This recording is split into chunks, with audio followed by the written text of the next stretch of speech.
Nagpapatuloy ang pagpapatupad ng United States ng naval blockade sa mga daungan ng Iran sa kabila ng umiiral na tigil putukan sa pagitan ng dalawang bansa.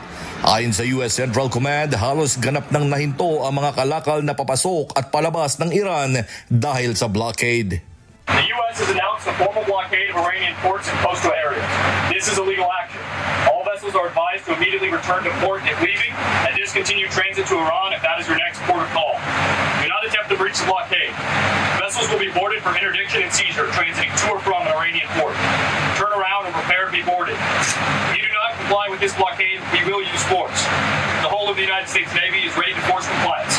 Sa unang mga araw ng operasyon, ilang sasakyang pandagat na ang pinabalik ng US Navy, kabilang ang mga oil tanker na nagtangkang umalis sa mga daungan ng Iran.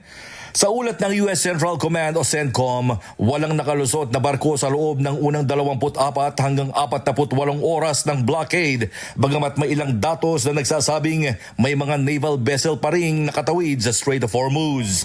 Sa kabila nito, mariing nagbabala ang Iran na ang pagpapatuloy ng blockade ay maaaring magdulot ng paglabag sa umiiral na tigil putukan.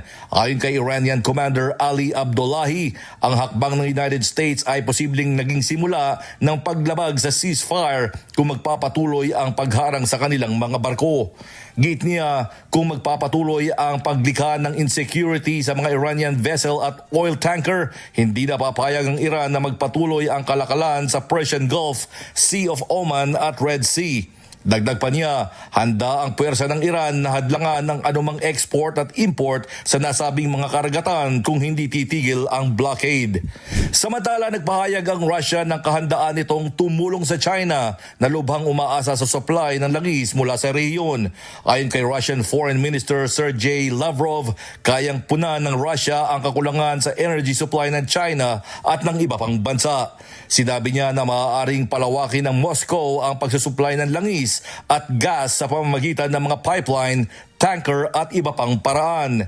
Dumating din si Lavrov sa Beijing upang makipagpulong kay Chinese President Xi Jinping kung saan pinag-usapan ang kooperasyon sa enerhiya at sa sitwasyon sa gitnang silangan.